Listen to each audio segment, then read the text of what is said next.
అధ్యాయం. ప్రసంగి గ్రంథం 3వ అధ్యాయము 14 వచనం మనం చదువుకుందాం. ప్రసంగి గ్రంథం 3వ అధ్యాయం 14 వచనం, పేజీ నెంబర్ 557, ఓల్డ్ టెస్టమెంట్ పాత నిబంధన.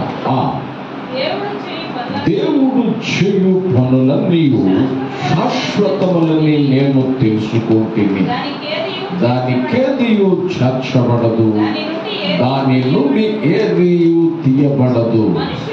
మనుష్యులు తన యందు భయభక్తులు కలిగియున్నట్లు దేవుడికి నియమము చేసి ఉన్నాడు. అందరి మాట నాతో పలకండి. దేవుడు చేయు పనులన్నీ శాశ్వతములని నేను తెలుసుకుంటేనే, దానికేదియు చేర్చబడదు, దాని నుండి ఏదియు తీయబడదు. మనుష్యులు తన యందు భయభక్తులు కలిగి ఉన్నట్లు దేవుడికి నియమము చేసి ఉన్నాడు. దేవుని వాక్యాన్ని కొన్ని నిమిషాల్లో మనం ధ్యానం చేద్దాం. ప్రసంగి గ్రంథం 3వ అధ్యాయం 14 వచనంలో మనం చదువుకుంటా ఉన్నాం. బైబిల్ సెలవిస్తుంది, దేవుడు చేయు పనులన్నీ శాశ్వతములని నేను తెలుసుకుంటుని. ప్రసంగి అయినటువంటి మంచి దైవజనుడు, దైవ బిడ్డ ఈ మాటలు మనకు తెలియచేస్తూ ఉన్నాడు. దేవుడు ఏది చేసినా అది శాశ్వతమైనది. దేవుడు ఏ పని చేసినా అది తరతరాలు వారు అది ఆశీర్వాదకరంగా మలచబడుతుంది. అనేక మంది చెప్పుకుంటారు. దేవుడు చేయనది ఎందుకు శాశ్వతమైనది అని అంటే, ఆయన తరతరాల్లో యుగాలలో జగజగాలలో ఉన్న దేవుడు. స్తోత్రం చెప్పండి. నిన్న నేడు నిరంతరం ఏకరీతిగా ఉన్న దేవుడు. ఆదిగా ఉన్నాడు, అంతము ఆయనే. మొదటివాడు, కడపటివాడు, ఆల్ఫా ఒమేగాగా దేవుడు మనకు ఉన్నాడు. బైబిల్ సెలవిస్తుంది, ఆయన సంవత్సరములకు అంతము లేనివాడు. స్తోత్రం చెప్పాలి. శాశ్వత కాలం మొదలుకొని శాశ్వత కాలం వరకు ఉండే దేవుడు ఆయన. అందుకే ఆయన ఏది చేసినా శాశ్వతంగా చేస్తాడు. అందుకే నీ సమస్య అయినప్పటికీ, నీ స్థితిగతులైనప్పటికీ దేవునికి అప్పగించుకోవాలి. మనుషులకి అప్పగించుకుని మనుషుల చేతిలో పెట్టావనుకో, అది తాత్కాలికంగా పరిష్కరించబడుతుంది. కానీ దేవుని చేతులు నువ్వు పెట్టావనుకో, అది శాశ్వతంగా పరిష్కరించబడుతుంది. స్తోత్రం చెప్పండి. దేవుడు చేయు ప్రతి పని శాశ్వతమైనది. నేను తెలుసుకున్నాను, దానికి ఏది చేర్చబడదు, దానికి ఏది తీయబడదు. దేవుడు ఎందుకు ఇట్లా ఏర్పాటు చేశాడంటే, భూమి మీద ఉన్న ప్రతి మనుషుడు దేవుని యందు భయభక్తులు కలిగి ఉండాలని ఎట్లా ఏర్పాటు చేశాడు. మనకు దేవుని బిడ్డలారా, ఆయన చేయు ప్రతి పని శాశ్వతమైనది గనక బైబిల్ సెలవిస్తుంది, ఆయన చేయు ప్రతి పని శాశ్వతమైనటువంటి పని గనక మనకి ఏది చేసినా మేలుకరమైనది చేస్తాడా. ఏం చేస్తాడండి? చెప్పాలి గట్టిగా, అందరూ చెప్పాలి. భక్తుడని యోబు అంటాడు, నువ్వు చేయు ప్రతి పని శాశ్వతమైనది కనుక నీవు నా ఎడల చేసేటువంటి ఆలోచన అయినా, ఉద్దేశమైనా, మరొకటైనా అది ఆశీర్వాదకరమైన అంటాడు. ఆ మాట మనం చదువుకుందామా? యోబు గ్రంథంలో 42వ అధ్యాయం 2వ వచనంలో మనం చదువుకుంటే, యోబు గ్రంథం 42వ అధ్యాయం 2వ వచనం ఏమిటట? నీవు సమస్త క్రియలను చేయగలవనియు ఉద్దేశించినది ఏదియు నిష్ఫలము కానేరదనియు నేను ఇప్పుడు తెలుసుకుంటుని. స్తోత్రం చెప్పండి. ఆమేన్, హల్లెలూయా. బాగా ఆలోచించండి. దేవుడు చేసింది ఏదైనా ఒకటి కల్పబడదు, ఒకటి తీయబడదు. ఎవరు ఏదెత్తి చూపించేదానికి అవకాశం లేకోకుండా దేవుడు చేస్తాడు మన ఎడల. ఆయన ఏది చేసినా శాశ్వతంగా పరిష్కరిస్తాడు. శాశ్వతమైంది, తరతరాల వారికి గుర్తుండిపోయేటట్టు చేస్తాడు. అందుకే ఆయనను ప్రేమించిన బిడ్డలతో, ఆయన ఎందుకు వచ్చేటట్టు బిడ్డలతో దేవుడు అంటున్నాడు, నీ పట్ల నా ప్రణాళిక వేరుగా ఉంది, నీ పట్ల నా ఉద్దేశాలు వేరుగా ఉన్నాయి. ఆకాశానికి భూమికి ఎంత ఉన్నతంగా ఉందో అంత ఉన్నతమైన ఉద్దేశాలు, అంత ఉన్నతమైన తలంపులు నీ ఎడల నాకు ఉన్నాయి. నేను నీ ఎడల శాశ్వతమైనది చేయాలనుకుంటున్నా. తరతరాలు వారు, యుగ యుగాలు వారు, జగజగాల్లో ఉన్నటువంటి వారు దాని గురించి చెప్పుకునేటట్టు నేను చేస్తాను. నేను చేసేది వాడు కలపబడదు, ఒకటి తీయబడదు. అందుకే యోబు గ్రంథంలో మనం చూద్దాం, ఆయన సమస్తము చేయగలిగిన వాడు. ఏం చేయగలిగిన వాడు? సమస్తం చేయగలిగిన. ఇది నేను చేయలేను అనే దేవుడు కాదు, ఆయన సమస్తమును చేయగలిగిన వాడు. దేవుడికి అసాధ్యమైంది ఏముందండి? అబ్రహాంతో దేవుడు అంటాడు, యెహోవాకు అసాధ్యమైంది ఏమైనా ఉందా? ఆయన సమస్తమును సాధ్యమే. ఆయనకి సమస్తమును సాధ్యపరచగలిగిన దేవుడు. అందుకే బైబిల్లో మనం చదువుతున్నాం, ఆయన శాశ్వతంగా ఏదైనా నీ పట్ల ఒకటి చేయాలని ఆశిస్తూ ఉన్నాడు. అందుకే ఆయన చేయు ప్రతిదీ ఆశీర్వాదకరమైనది. నీవు సమస్తమును చేయగలవని నీవు ఉద్దేశించింది ఏది నిష్ఫలము కాదు. స్తోత్రం చెప్పండి. ఏమిటండి? మనము నిష్ప్రయోజమైనటువంటి ఆలోచన చేస్తూ ఉంటాం. పనికిరాని ఆలోచన, పనికిమాలిన ఆలోచన మనలో ఉంటాయి. కానీ దేవుడు ఏది ఏర్పాటు చేసిన, ఏది చేసినా పనికి రాందంటూ దేవుడు చెయ్యడు. స్తోత్రం చెప్పండి. ఆమేన్, హల్లెలూయా. ఇట్లా చెబుతుంటే ఒక కథ గుర్తొస్తుంది. దాన్ని వరకు చెప్పాను, సందర్భాన్ని బట్టి మీకు చెప్పాలని ఆశిస్తున్నాను. మొన్నటి ఆశలో ఒక ఆయన ఆ త్రోవంట వెళ్ళిపోతా ఉన్నాడు. అబ్బా, ఎక్కడ చల్లగా ఉంటుంది, ప్రయాణం చేసి ఉన్నాను, ప్రాణానికి సేద తీర్చుకున్నా, ఎక్కడ చల్లగా ఉంటుందని నడుచుకుంటూ వెళ్ళిపోతా అనుకుంటూ పోతా ఉన్నాడు. అట్లాగ ఒక పెద్ద మేడి చెట్టు కనబడిందట, దాని చుట్టూ దిమ్మకట్టు ఉందట. ఆహా అని చెప్పేసి ఆ చెట్టు దగ్గరికి ఇలా దిమ్మ దగ్గర కూర్చుని కాసేపు ప్రాణం సేద తీర్చుకున్నామని దాని దగ్గర అట్లా శుభ్రంగా గచ్చున తుడుచుకుని ఆ టవల్తో పడుకొని టవల్ మీద వేసుకున్నాడట. మీద వేసుకుని సిట్టు వైపు చూస్తూ, దేవుడి అంత పెంచాడు అని పైకి చూస్తున్నాడు, పక్కకు చూస్తున్నాడు, ఆ ఇంటి పక్క వైపు. ఆ దడికేమో గుమ్మడికాయలు వేలాడుతున్నాయి, సొరకాయలు వేలాడుతున్నాడు. స్తోత్రం చెప్పండి గట్టి. ఏం వేలాడుతున్నాయి?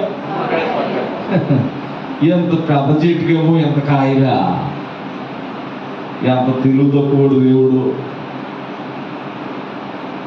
అంత చిన్నపోదికి సన్నపోదికి ఇంత కాయలా, దేవుడి అంత తెలుగు తక్కువడు అనుకుంటూ ఆలోచన చేసుకుంటూ టవల్ కప్పుకున్నాడుగా పడుకున్నాడు. నిద్రలోకి వెళ్ళిపోయాడు. ఓ 2-3 గంటల దాకా లేవలేదు. సాయంత్రం అయిపోయింది. లేచి చూసుకుంటే ఆయన మీద దరిదాపు 150 కాయలాగా పడున్నాయట. స్తోత్రం చెప్పండి కదా. మేడికాయలు ఏం చేసినాయంటే ఆయన మీద పడ్డాయి. లేచి చూసుకుని, లేదు నేనే తెలుగు తక్కువ, దేవుడు చాలా తెలివైన వాడతాడు. స్తోత్రం చెప్పండి. ఆలోచన చేశాడు. అప్పుడేమో పడుకునే ముందు అట్ట ఆలోచన చేశాడు, లేచిన తర్వాత ఇట్ట ఆలోచన చేశాడు. ఏంటో ఆలోచన అంటే, వామ్మో ఎంత పెద్ద చెట్టు కట్టే గుమ్మడికాయలు సొరకాయలు దీనికి కాజు ఉంటే అవన్నీ 150 కాయలు నా మీద పడిపోయి ఉంటే నేను 150 పీసులు అయిపోయేవాడు. హల్లెలూయా, హల్లెలూయా. ఎన్ని పీసులు అయిపోయేవాడట? 150 పీసులు అయిపోయేవాడిని, నేను ముక్కలు అయిపోయేవాడిని.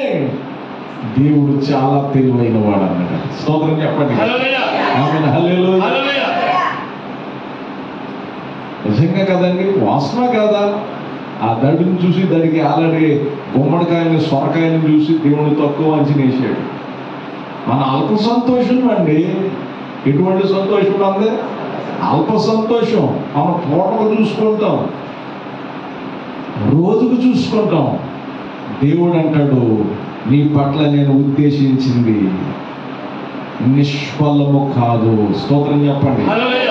దేవుడు మనం పుట్టించింది బియ్యం పుచ్చిపోతాయని కాదు. దేవుడికి నీ పట్ల నా పట్ల ప్రణాళికలు ఉన్నాయి. ఆ ప్రణాళికలు నెరవేరాలి అని అంటే నువ్వు దేవుని యందు విశ్వాసం ఉంచాలి. ఎవరి యందండి? చెప్పాలి గట్టిగా. దేవుని యందు విశ్వాసం ఉంచు, దేవుని యందు నమ్మిక ఉంచు. దేవుడు తప్పక నీ జీవితాన్ని ఆశీర్వదిస్తాడు. దేవుడు తప్పక నీ జీవితానికి ఉన్నతమైనటువంటి కార్యాన్ని చెయ్యాలని ఆశిస్తూ ఉన్నాడు. ఆయనను ప్రేమిద్దాం, ఆయనకు ప్రాధాన్యత ఇద్దాం, ఆయనను హెచ్చిద్దాం. బైబిల్ సెలవిస్తుంది, దేవుడు చేయు ప్రతి పని శాశ్వతమైనది. దాని పాట కలపబడదు, ఒకడు తీయబడదు. దేవుడు ఏదైనా చేస్తే ఎవరు ఏనెత్తు చూపించేదానికి అవకాశం లేదు. స్తోత్రం చెప్పండి. ఒక టేకు ముద్దు మొదలు ఎందుకు ఉపయోగపడుతుంది? ఆ ఇంటి ఆయన తీసి రోడ్డు పక్క అవతల పారేసాడట.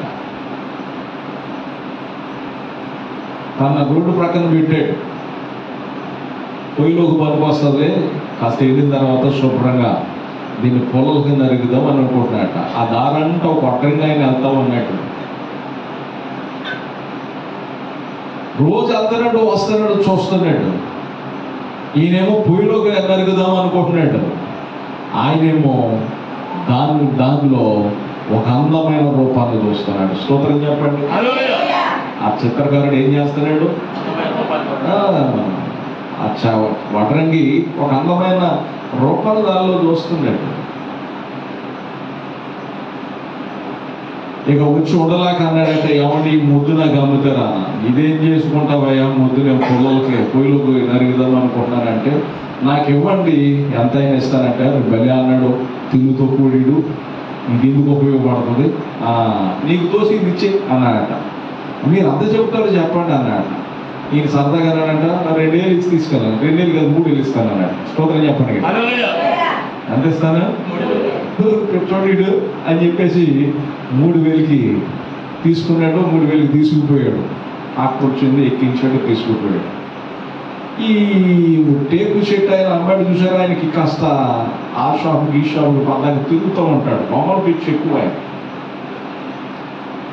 ఒకరోజు ఒక షాపులోకి వెళితే షక్కతో ఒక చక్కటి అందమైన బొమ్మ చేసి ఉందట. స్తోత్రం చెప్పండి. అక్కడికి వెళ్ళి, ఏమండి ఇది ఎంతగా అమ్ముతారండి అన్న. ఇది దాదాపు 2 లక్షలు అవుతుంది అన్నాను. స్తోత్రం చెప్పండి. ఎంత అయింది? 2 లక్షలు అవుతుందండి. పెట్టొచ్చుండి దీనికి, అంత బాగుందండి.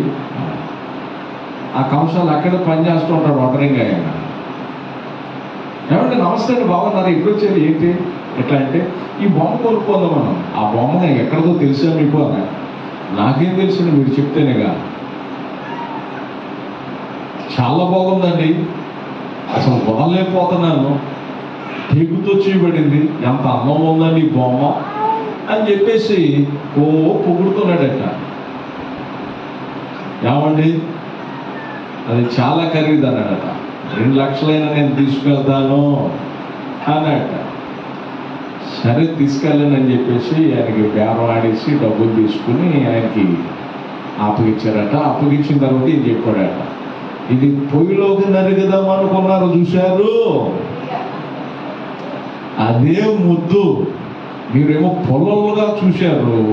దాన్ని నేను దాన్ని ఏ రీతిగా చెక్కాలో నా మనసులో రూపాన్ని చెక్కాను. స్తోత్రం. ఆ రోజు నేను 2 ఏళ్ళు అంటే 3 ఏళ్ళు ఇచ్చో పెట్టుకోవడానికి నేను ఎంత పెట్టుడయ్యాను. స్తోత్రం చెప్పండి. ఈరోజు ఎంత పెట్టుడయ్యాడు? 2 లక్షల రూపాయలు ఇచ్చి కొనుక్కుని ఇంటికి తీసుకున్నాడు. అది ఏమవుతుంది? స్తోత్రం చెప్పండి. ఏమైనా హల్లెలూయా. చూసారా, దేవుడు దేన్ని నిష్ఫలంగా చేయడు. ఒక చెట్టును సృజించడం మనకు తెలియదు, కానీ మన చుట్టూ ఉన్న గడ్డి మొక్కలు అనుకుంటాం. ఎన్ని వైద్యానికి సంబంధించిన మొక్కలు ఉన్నాయో తెలుసా నీకు? గుర్తు సత్యనారాయణ గారు చెబుతుంటే నాకు ఆశ్చర్యం అనిపిస్తుంది.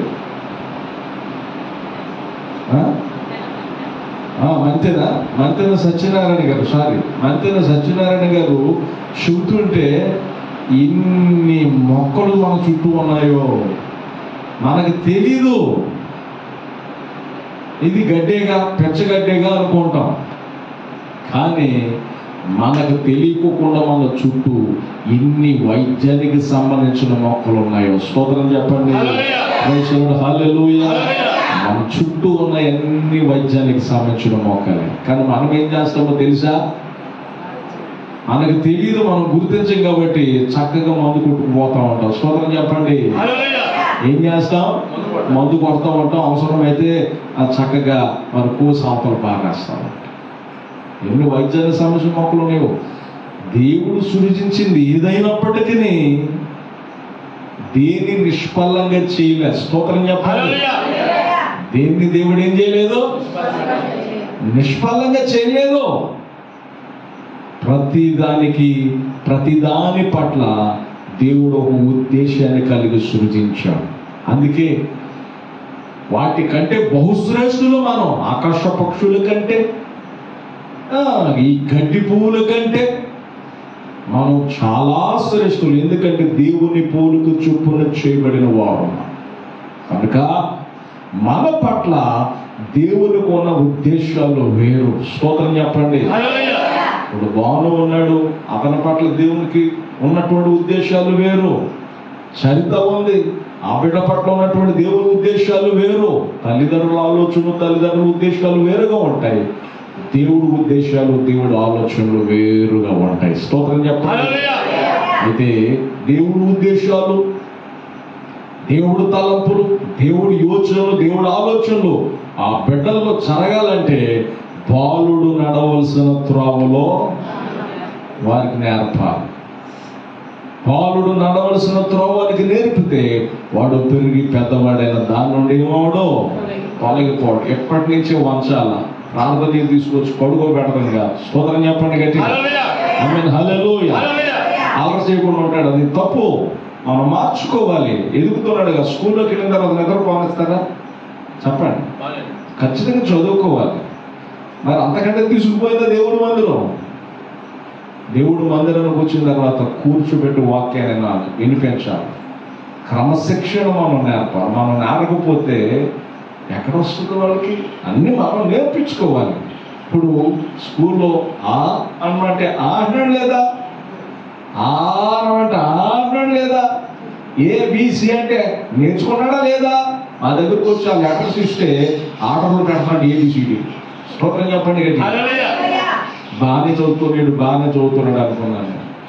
మురిసిపోయింది. ఏబిసిడు చక్కగా ఆ లెక్క తీసుకుంటాడు. నేను పెడతానని చెప్పేసి పక్కన పెట్టేసేసాడు ఏబిసిడులు.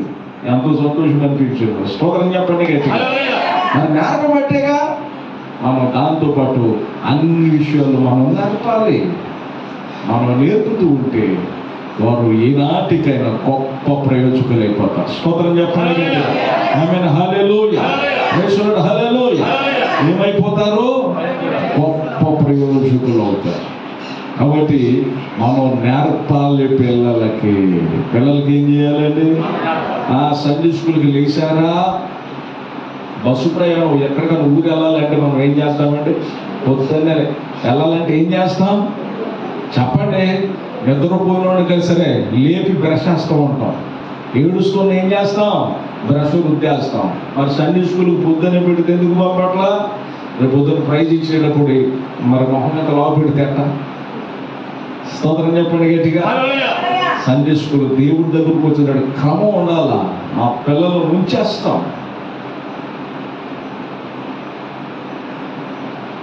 దేవుని బిడ్డలారా, మనం దేవుని సన్నిధికి మనము నడవాలి, మన పిల్లలు నడిపించాలి. మనం నడపకుండా మనం క్రమం నడపకపోతే మనకి క్రమం ఎక్కడి నుంచి వస్తుంది? క్రమం నేర్పించాలి. తల్లిదండ్రులది బాధ్యత, స్కూల్కి వెళ్తే గురువు గారిది బాధ్యత, ఇంటికాడ మనది బాధ్యత. స్తోత్రం చెప్పండి. ఇంకొకటి చెప్తాను, మా పిల్లలకి ఎప్పుడు చెప్తాను, జీవితంలో అల్లరి ఉండాలి కానీ జీవితమే అల్లరి పాలు కాకూడదు. స్తోత్రం చెప్పండి. ఎప్పుడు ఈ విషయం చెప్తూ ఉంటాను, జీవితంలో అల్లరి ఉండాలి కానీ జీవితమే అల్లరి పాలు కాకూడదు. మరి అట్లా కాకుండా ఉండాలంటే దేవుని జ్ఞానం వరకు అవ్వాలి. దేవుని జ్ఞానం వరకు రావాలి అని అంటే బాలుడు నడవలసిన త్రోవలు వానికి నేర్పాలి, వాటిలో నడిపించాలి. ప్రభు యొక్క శిక్షలో బోధలో వారిని పెంచాలి. అట్లా మనం పెంచగలిగినప్పుడు మన బిడ్డలు ప్రయోజకులు అవుతారు. అందుకే దేవుడికి ఒక ఉద్దేశం ఉంది, దేవుడికి ఒక ఆలోచన ఉంది. మనందరి పట్ల ఉన్నటువంటి ఉద్దేశాలు వేరు. అందుకే యోబు అన్నాడు, నువ్వు సమస్తమును చేయగలిగిన వాడవు, కీడు మేలుగాను మేలును కీడుగాను నువ్వు మార్చగలిగిన దేవుడవు. స్తోత్రం చెప్పండి.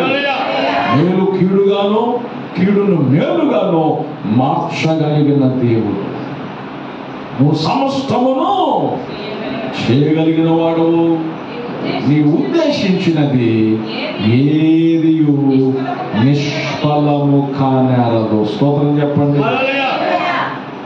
ఏది నిష్ఫలము కాదు. ఎంత అద్భుతమైన విషయం అండి. ఏమండి, మన కష్టం మనం చూస్తుండగా అర్థం లేకుండా పోతుంటే ఎంత బాధపడిపోతామండి. నీరు గారిపోతాం. అయ్యో ఎంత కష్టపడ్డానే అని బాధపడతాం. మన ఈ గోడ కట్టేటప్పుడు ఆ మధ్యలోకి వెళ్ళేటప్పటికి వర్షం మమ్మల్ని వదిలిపెడతలా, పని ఆగిపోతుంది. రూపాయి పెట్టే దగ్గర 10 రూపాయలు పెట్టాల్సి వచ్చింది. అక్కడ మేస్త్రి గారు అన్నారు, కాస్త ఇక్కడ ఖర్చు అవుతుందని కంగారు పడవద్దు అన్నారు. ఆ పరిస్థితులు అంతంత మాత్రమే కాబట్టి అమ్మో ఎంత అవుతుందో అని భయపడ్డా. అనుకున్న దానికంటే ఎక్కువ ఇసుక, అనుకున్న దానికంటే డబల్ అయిపోయింది, చాలా ఎక్కువైపోయింది. రూపాయి పెట్టి ఇక్కడ 10 రూపాయలు పెట్టాల్సి వచ్చింది. ఆ బురదలోనే తీసి ఆ బురదలోనే ఆ బురదంతా ఎత్తేసి ఆ బురదలోనే పని చేయటం జరిగింది. దేవుని బిడ్డలారా, దేవుని వాక్యం సెలవిస్తూ ఉంది, దేవుడు దేనిని నిరర్ధకం చెయ్యడు. ఈ పని ఎట్లా కొనసాగిద్దాం అనుకున్నాను, కానీ ఆయన బురద ఎత్తిచ్చేసి ఖర్చు అయినా పర్వాలేదు అనుకున్నాను. పని ఈరోజు కంప్లీట్గా అయిపోయింది. స్తోత్రం చెప్పండి. దేవుడు ఉద్దేశాలు వేరు, దేవుడు తలంపులు వేరు. ఆయన సమస్తమును చేయగలిగిన వాడు. అందుకే బైబిల్ సెలవిస్తుంది, ఆయన ఉద్దేశించిన ఉద్దేశాలు మేలుకరములైనవి కానీ హానికరములైనవి మాత్రము కాదు. ఆయన ఉద్దేశించిన ప్రతి ఉద్దేశం నీకు మేలుకరమైనది, నీ జీవితానికి మేలుకరమైనది, నీ కుటుంబానికి మేలుకరమైనది, మన బిడ్డల భవిష్యత్తులకు మేలుకరమైనది. అప్పుడు దేవుని బిడ్డలారా, దేవుడు దేనిని నిరర్ధకంగా చేయడు. నిన్ను నన్ను సృజించాడంటే, మనకు బిడ్డలను ఇచ్చాడంటే దేవుడికి ఒక ప్రణాళిక ఉంది. దేవునికి ఏముందండి? చెప్పాలి గట్టిగా. ఆ ప్రణాళిక నెరవేరాలంటే తల్లిదండ్రులమైన మనము నేను మాట చెప్పిన తల్లి బడి దేవుని గుడి కావాలా. స్తోత్రం చెప్పండి. ఒకటేముందండి, తెచ్చి పాడేసేవాడు. కానీ ఎక్కువ పిల్లలు తల్లికి యాడ్ అయి ఉంటారు. తండ్రితో అంత పెద్దగా మాట్లాడరు, భయం. ఆ పిల్లలంతే, ఏదైనా కావాలంటే వాళ్ళ అమ్మ చూపుపడి తిరుగుతూ ఉంటారు. వాళ్ళకి నాకు మధ్యవర్తిని మా పాస్టమ్మ గారు డైరెక్ట్గా నాకు చెప్పరు. వాళ్ళు ఆమెను గెలుతామంటారు, అమ్మ నాకే 1000 రూపాయలు కావాలి, దానికి కావాలి, దీనికి కావాలి, దీనికి కావాలంటే నేను ఈ వచ్చి చెప్పింది డైరెక్టర్ నన్ను అడగలేదా అని నేను అంట. కాదులే, ఏం కాదులే, మీరు ఆలోచించాను ఫాస్ట్ గారు. ఆమె చూడగానే నాకు 50 కిలోలు ఐజీగా పెట్టినట్టు కలిగిపోతా. సరేలే మా 1000 రూపాయల, సరేలే మంచి చూడు చూసి నువ్వే అని చెప్పేసి ఆమెకి ఇస్తే పిల్లలు తీసేస్తారు. స్తోత్రం చెప్పండి కదా. హల్లెలూయా. దేవుని బిడ్డలాగా మీరు ఆలోచించండి. తల్లి ఒడి, ఒక బడి, దేవుని గుడి కావాలి. అట్లా మనం చేయగలిగితే తప్పక మన బిడ్డల పట్ల దేవుని ప్రణాళికలు మారిపోతాయి. రేపు బాగా కలెక్టర్ కాకపోలేమో అనుకుంటున్నారా? ఖచ్చితంగా కలెక్టర్ అవుతాడేమో దేవుడి ఉద్దేశం. దేవుడికి నచ్చినట్టు మనం పెంచితే కలెక్టర్ అవుతాడేమో, మన బజార్ కాళ్ళు వచ్చేస్తుందేమో. స్తోత్రం చెప్పండి కదా. నేను అనుకుంటాను మనోడు కలెక్టర్ అవ్వాలి, బజార్ అంతా ఎవరు చేయాలి. స్తోత్రం చెప్పండి కదా.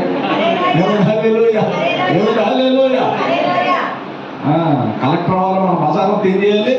చక్కగా మరి మంచి దారి కలగాలి. దేవుని బిడ్డలారా, దేవుడి ఉద్దేశం మీ అమ్మాయి డాక్టర్ కాకూడదు ఏముందా? దేవుడి ఉద్దేశం ఒక డాక్టర్ అయితే ఏంటి? శుభ్రంగా మన చర్చి కూడా అందరూ కూడా ఇక్కడ ప్రార్థనకు వచ్చా దగ్గరికి వెళ్తారు. స్తోత్రం చెప్పాలి కదా. ఏ గ్యాస్ పెడలు కావాలన్నా, ఏ జ్వరానికి సామాన్య టాబ్లెట్లు కావాలన్నా పిల్లదాన్ని కాదు. దేవుడి ఉద్దేశాలు అప్పుడు తల్లి వడి ఒక గుడి, దేవుని బడి బడి ఒక గుడి కావాలి. అట్లా మనం తీసుకోగలిగితే, అట్లా శ్రద్ధ చూపగలిగితే మన దేవుడు, ఆయన ఉద్దేశాలు వేరే రకం ఉంటాయి. ఆయన చేసేది శాశ్వతములు. దాని నుండి ఒకటి తీయలేరు, ఒకటి కలపలేరు. ఎంత అద్భుతమండి. అందుకే దేవుని ఉద్దేశాలు అవన్నీ జరగాలి. ఇంకొక మాట రాయబడిన లూకా సువార్తలో 1వ అధ్యాయం 37వ వచనంలో ఈ మాట కూడా మనం చదువుకుంటే, లూకా సువార్త 1వ అధ్యాయం 37వ వచనం, దేవుడు చెప్పిన ఏ మాట అయినను ఏమిటట? నిరర్ధకము కానేరదని ఆమెతో చెప్పాను. స్తోత్రం చెప్పండి. ఆయన తలంపులు, ఆయన ఉద్దేశాలు నిరర్ధకం కావు. ఆయన మాట కూడా ఏం కాదు. చెప్పాలి గట్టిగా. అందుకే ఆ దైవ బిడ్డ తన దాసుడి గురించి అడిగాడు.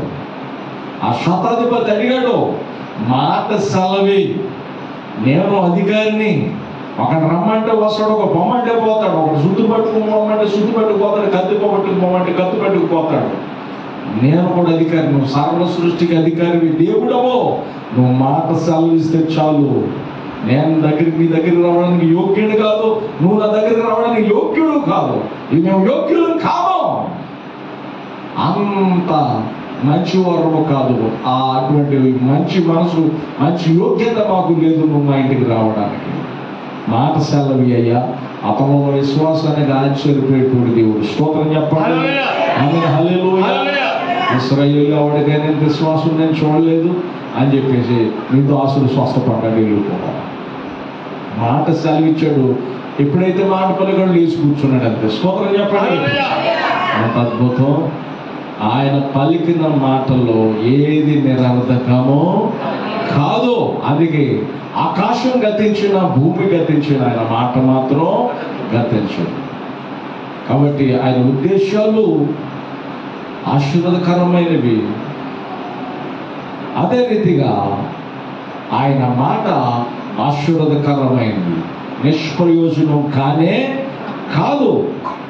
అందుచేత బైబిల్ సెలవిస్తుంది 92వ కీర్తన 4వ వచనంలో దేవుడు వాక్యం సెలవిస్తున్న మాట ఏమిటంటే, ఎందుకనగా యెహోవా నీ కార్యము చేత నీవు నన్ను సంతోషపరుచుచున్నావు. స్తోత్రం చెప్పండి.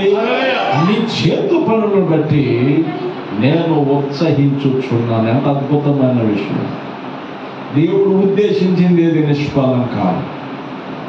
అందుకే దేవునికి అప్పగించుకుంటే దేవుడు మనలను, మన కుటుంబాలను, మన బిడ్డలను ఆయన వాళ్ళ పట్ల మంచి ప్రణాళిక వేసి, మంచి ఉద్దేశాలు కలిగి ఉండి తన కార్యాల చేత తృప్తిపరిచే దేవుడు. ఆయన చేతి పనులను బట్టి మనలను ఉత్సాహపరుస్తాడు. ఆయన ఏం చేస్తాడు చెప్పాలి గట్టిగా. మనం నడిపించలేదా లేదా బిడ్డల దేవుని సన్నిధికి? చెప్పాలి గట్టిగా. నిజం చెప్తున్నాను, దేవుని ఎంతవరకు ఎంత లోతుగా హత్తుకొని ఉంటావో అంత లోతైన ఆశీర్వాదం ఉంటుంది.